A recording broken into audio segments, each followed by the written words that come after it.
One of the biggest surprises of the Football League Championship this season was the promotion via the playoffs of Nottingham Forest. Matt, not because Nottingham Forest aren't a big club. They're obviously 2 times European Cup winners, Brian Clough and all that. I get it. Forest are a big club, but even the most hardcore Forest fans will accept a promotion this season looked pretty unlikely back in September when they were rock bottom of the Championship before new manager Steve Cooper arrived. But he turned things around at Forest, led them to promotion through the playoffs, and here they are in the Premier League. What do they have to do to survive? Probably quite a lot, because I've simulated the season in Football Manager based on the squad that ended the season with Nottingham Forest. So we've simulated the upcoming season, the 2022-23 season. As you can see, the simulation leads to Forest finishing rock bottom of the Premier League and being relegated straight back down again. And the AI really didn't do the best job of strengthening. £8.5 million spent, but almost all of it was spent on Ryan Kent on transfer deadline day in January. He came in and didn't really make very much of a difference, starting 13 games, averaging a 6.6 and not scoring a goal. So I feel like I can probably do a little bit better than this. So let's find out, shall we? So here we go, boys and girls. As you can see, I have just been appointed as the manager of Nottingham Forest. There's your confirmation. I've just been appointed the manager of Nottingham Forest on the 25th of June, 2022. I've got to talk to the club about tactics in a minute. We'll get to that. The board are just looking for me to fight bravely against relegation, which is fair enough, as we've just seen in the intro. Relegation seems pretty likely. They have got some other club culture stuff that I'm going to have to bear in mind. They don't want me signing old men, so we can't just do old men free transfer. They don't want anyone coming in over the age of 28. And specifically, they're looking for us to use the club's youth system. And there are some good youth prospects here. We'll look at them in a moment. But as we just saw, they're not enough on their own. And to primarily sign young players under the age of 23 for the first team. This is my bread and butter. We should be able to do this. They want entertaining, direct, counter-attacking football. That's very specific. We'll probably largely ignore all of that, because I think as long as we do this, required, stay in the Premier League, I think they're going to be pretty much happy with whatever else we do. We've got £30 million to spend and some decent room in the wage budget as well for some wiggling around, and quite a large squad. So I think in addition to that £30 million we've got, once we start bringing in a few players in, I suggest there's probably some players here that we can move on as well. I mean, the likes of Nolito at 35 years old. I mean, I don't know. He's the best player at the club, but do we really want a 35-year-old? I don't know. We mentioned before good youth players. Brennan Johnson is the perfect example of the good youth players that we've got here. He's only 21 years old, already a full Welsh international, can play as an attacking midfielder or on either wing, and is going to be a superstar for us this season. He's the kind of player we are going to look to build this team around. Other high potential players, we've got this guy, Brian Ojeda, who is a central midfield player. We've got Alex Myton, who feels like he's been around in Football Manager forever and never seems to get any older. Still only 20 years old, can play on either wing, and can also play up front. And I, in my head, in real life, he's quicker than that, but maybe that will develop with time. And there's some decent options in the youth setup as well. So a couple of good youth players, some solid first teamers to build around, and then a lot of absolute dross. I mean, I wasn't deliberately hovering over Carl Jenkinson when I said dross, but Carl Jenkinson is here. We'll just leave that there for you. But the likes of Harry Arter, for example, at 32 years old, Harry Arter is not going to be part of our Premier League survival plan. So we've got some players to shift. We've got some money to spend. It's only a week until the 1st of July and free transfer o'clock. So I need to get a wriggle on and see what I can come up with. It's just occurred to me that Florian Grilic and Nolito probably both arrived after the end of the actual season. I don't think these players are at Nottingham Forest in real life, but so I guess we have to keep them. We build the team around these two. I mean, he's certainly not. Neither of them are bad signings, but yeah, these are ones that came in between the season ending and me becoming the new manager. So I wanted to keep it roughly close to today's date. It was today's date at the time of recording. So yeah, bear that in mind. I'm currently trying to sell everybody. I am running across a slight problem that I keep agreeing deals to buy players, for example, João Pedro currently, but the absolute maximum the board will let me spend on salary is £25,000 a player. Even though we've got so much spare wage budget because we've sold so many players. That's going to make it really hard to bring in players that are better than what we've already got. Is there anything I can do about this? This feels really problematic, especially because I've sold a load of players that I might not now be able to replace. It's fine. We'll come up with a plan. I just don't know what it is yet. Finally managed to sign a player. Jeff Hendrick. I'm starting to see why the AI didn't sign many players, and it's because they won't come. Even Jeff Hendrick, we've had to absolutely max out our budget, salary-wise. I don't know why there's this hard cap of £25,000 when we're already paying Steve Cook £50,000. Why can't we pay anyone else that kind of level?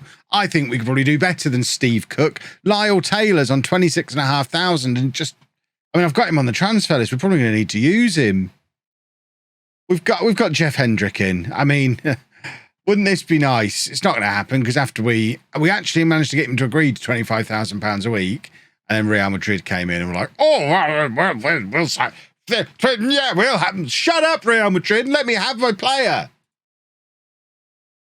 It's a tough summer. Right, we're finally getting somewhere. We're starting to throw some money around. We didn't get the João Pedro we wanted, so we went for the other one.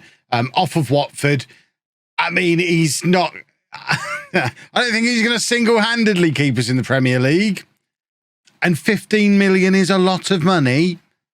He is now a Nottingham Forest player on £25,000 a week. And look, even if we go down, we should get some money for him.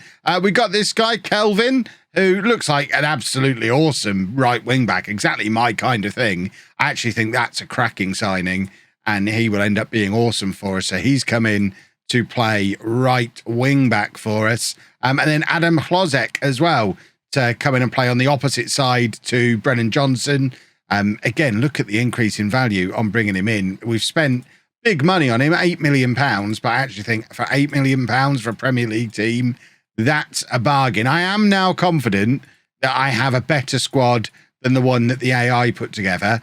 Whether or not it's a good enough squad to stay in the Premier League yet, I'm not sure, but we do still have money to spend.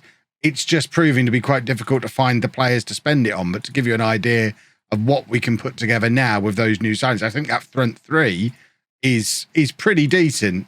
If we play him as the advanced forward, Johnson's going to be over there as a winger on support. Ozek will be coming in off that left-hand side as an inside forward. I think that's a good front three. I think the rest of the team very much needs work. Kelvin is going to be a superstar, so we're going to push him further forward on that side and actually have him drop back as the more defensive of the wing backs. And we might swap those two over. It's probably going to be different players in the middle anyway by the time we get there. What we might even do is try and be a little bit more secure in the midfield and do something like that, which might work. We definitely need midfield players.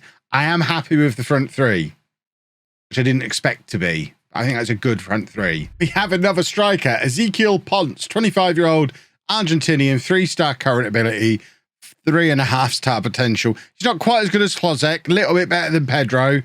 Previously done, I mean, he has done the tour. He's been everywhere. Just gives us the flexibility to play Pedro out wide if he doesn't work out up front.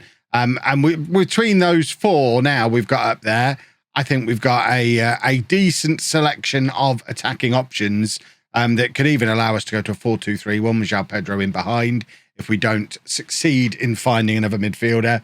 I am not encouraged about having a midfield that involves Jeff Hendrick as my roaming, playmaking, creative force. So the market is very much still in action for midfield players. We've got loads of money to spend.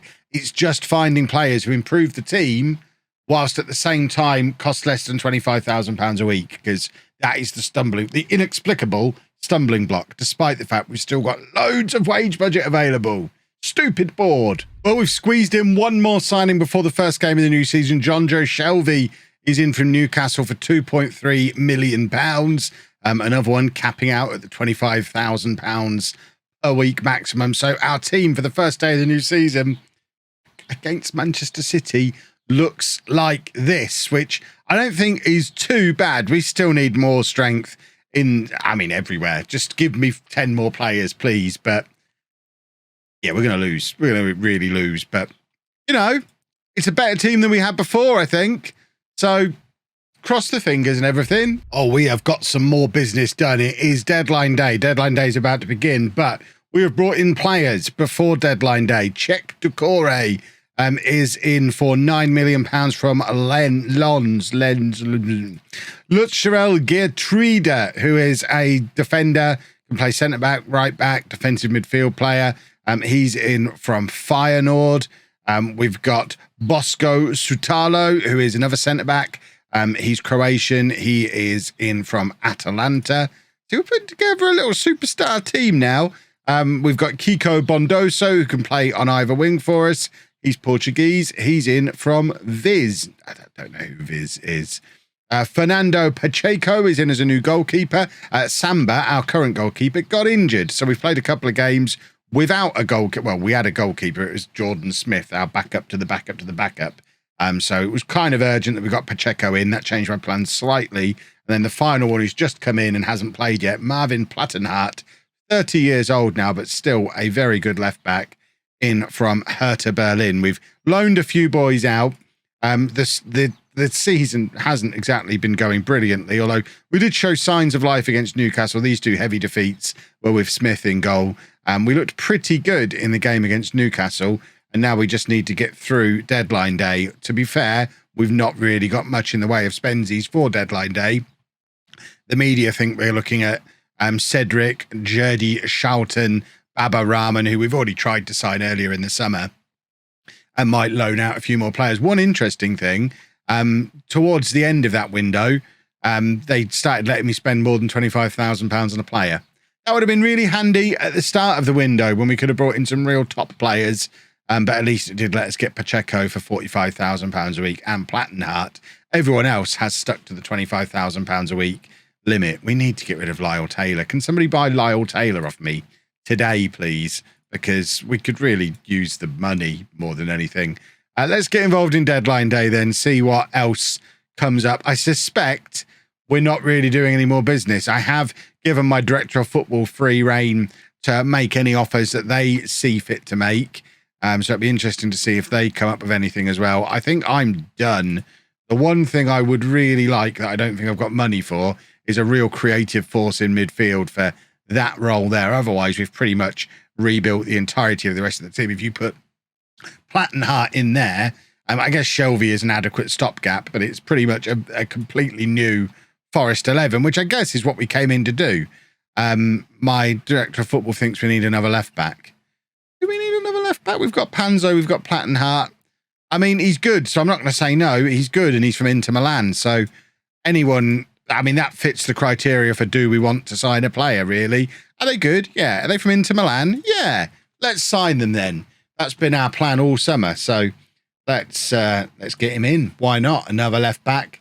Can never have too many fullbacks. He wants a lot of money. We're going to be paying like £100,000 a week for our fullbacks, but I trust my director of football. Yeah, we're not even going to negotiate. It's deadline day. We want deadline day chaos. We just want more players in. We've already spent all of the money. Let's spend a bit more. He might be going to Torino anyway, which would be a little bit of a shame if he does, in light of just how much we've revolutionised this team. The thing is, we've not actually won a game yet. So I think 19 points is what the AI got. So that's our target to beat. If we can beat 19 points, then we're doing all right. And we've got a few more of these boys heading out on loan now. Yeah, Dalbert went to Torino. So we haven't managed to get him. We have got a few of the Deadwood players out of the way, though, so we can get them out of the first team squad, which doesn't really look very familiar if you're a Forest fan, but I based on what we just saw, this is exactly what they need. Rather than the same team plus Ryan Kemp, which is what the AI has done, this is completely different 11.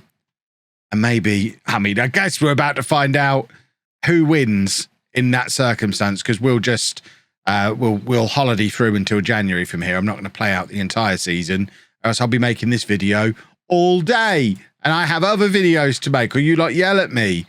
Paul Dummett in on loan. Why not? Why on earth not? Talk me out of it. You can't. You know it's a wonderful signing. Are we going to get it completed in the final 5 hours that we've got in this window? We could have a window where we get Jeff Hendrick and Paul Dummett here. This is a team that's trying to stay in the Premier League. This is top stuff. Come on, 3 hours remaining. Just make it happen. Get Dummett over the finish. What is happening here? 2 hours remaining. We still haven't confirmed that final signing. I know there's no one else for me to go in for. I've completed my business. I am just leaving this to my my director of football now. I assume he's accepting offers for whoever that was, because I certainly are. I'm not even looking at him. There you go. I'll accept one now. See if we can sneak him out the door before the deadline closes with 45 minutes remaining. No, we didn't get him out in time. We are paying more in wages than Bournemouth and Fulham after bringing in 14 players and spending £72 million. We could have got Paulo Dybala. We didn't get Paul Dummett or Paulo Dybala, and I don't know which one I'm more upset about. So that is our team. Let's see how they get on by Christmas. We've made it to the January transfer window. As you can see, we are massively overperforming the AI already, which I think finished on 19 points for the season. We're on 15 after 16 games. Top performers, can't really look beyond Adam Klozek. Top scorer, 7 goals from 17. João Pedro, 6 from 10. No one else really contributing goal-wise. We've accepted a couple of offers for Nolito, just because he's on quite a lot of money and we're not really using him. Ezekiel Ponce had one good game coming off the bench in the Carabao Cup. And Marvin Plattenhardt, worth paying all that money to, because he is the best player on average rating so far.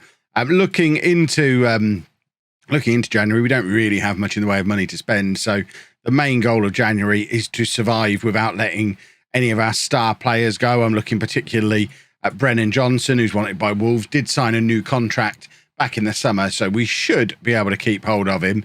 He's been a regular player for us all season long.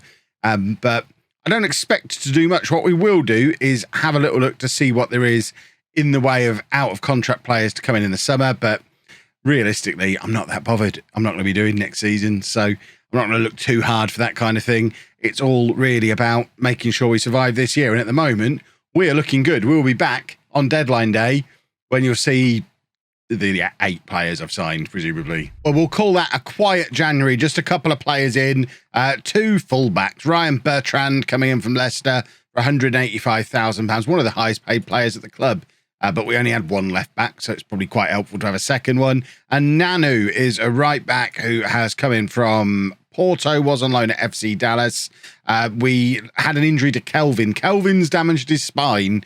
So we needed another right back in as well. Nolito did go to Ferencvaros, and we've loaned a few of the fringe players out. Yeah, a few fringe players have gone. So the squad is looking like this. We have got a few significant injuries. There's Kelvin with his damaged spine, which is not ideal. John Joe Shelvey, uncharacteristically suspended. And we've also lost Brian Ojeda, who is out with a long-term injury as well. But we did pick up a win during January. A win against Brentford means that we have now got as many points as the AI did in the full season. We're not currently in the relegation zone. Fingers crossed, we can hold on until the end of the year. At the very least, we've already, I think, unless we lose every game between now and the end of the season, we already know we've done better than the AI. Now it's just all about survival. Can we stay in the Premier League? Of course we can. Would you look at that wonderful league table? Nottingham Forest, 14th place, 43 points on the board, more than double the points that the AI managed to achieve. And there are some results in here as well. I mean, we've played quite a negative system for me. It is a 4-3-3 that was based on a counter-attacking system, although we did tweak it a little bit to suit the players that we had. But it looks like there's been lots of grinding out results. This is all simulated. I just holidayed through. Did tell them to play my tactic though, but just holidayed it through. So it looks like we had a little bit of a struggle in February, albeit beating Liverpool as part of that struggle was a nice little 3 points to pick up. There was some thrashings on the way, losing 5-0 against Manchester City, but this run to end the season as these players started to get used to playing together. I imagine some of the foreign signings were starting to become fluent in English, team bonding and all that kind of stuff was picking up. João Pedro going on an absolute tear towards the end of the season with goals against Leicester, Everton, Fulham, Tottenham, all of them victories. We had 5 games unbeaten, and in that little run of games there, we won 6 out of 8 games in the Premier League. That is Nottingham Forest won 6 out of 8 games in the Premier League. We must be one of the form teams heading into the end of the season. Look at that. If this form continues, Champions League, here we come. The squad are absolutely delighted. If we have a look to see who the top performers were, it's the same old guys as we saw at the start of the season. Thankfully, and I think quite a nice justification for the transfer policy, largely the higher paid players as well. Plattenhardt, Pacheco, the 2 highest on the average rating. João Pedro weighing in with 13 goals. I think there was probably some question marks, some eyebrows raised when we spent £15 million on him. But 16 goal contributions for a team that was supposed to get relegated. We will take that all day long. Plozek there with 10 goals as well. I think he had most of those before we hit the halfway point of the season. So he seems to have tailed off in the second half, just as Pedro has picked up. But Brennan Johnson with 10 goal contributions. Kiko Bondoso, he's got 9. Ojeda, 7 for him. 8 for Czech Decore. He wasn't even supposed to be an attacking creative force. He was meant to just sit a little bit deeper in the midfield, but clearly has been quite capable of doing a job going forward as well. And it's not just a team that has managed to finish 14th in the Premier League, not just a team that is in European qualification form. This is a team that has got a lot of quality in and a lot of quality for the future as well. The likes of Plozek, Pedro, I mean, look at the ages at Geertruida, Sotalo. Look at the ages on these boys. Brennan Johnson, Jonathan Panzo, Kelvin. These are all under 23 players. The future is very bright at Nottingham Forest. But ultimately, the question was, is it possible for Nottingham Forest to survive in the Premier League in this coming season? The answer is yes, as long as they spend £72 million. Don't know if that's their plan. Here's the blueprint for how you do it. If you want this, Forest, come and get it. I'm happy to come on as a consultant. If you've enjoyed this video and you'd like to see more stuff like this on the channel, please make sure you leave a nice big thumbs up on it. It really not only helps the video in the good old YouTube algorithm, but it tells me you want to see more stuff like this. And if you've got ideas for clubs you'd like to see me do a similar video with, let me know down in the comments. This one literally came off the back of somebody saying in the England one that we did a few weeks ago, they'd like to see me do something with Forest. So that's what we've done, because I thought it seemed like a cool idea. So I do listen. Let me know in the comments what other teams you'd like to see a similar video on. Subscribe to the channel if you haven't already.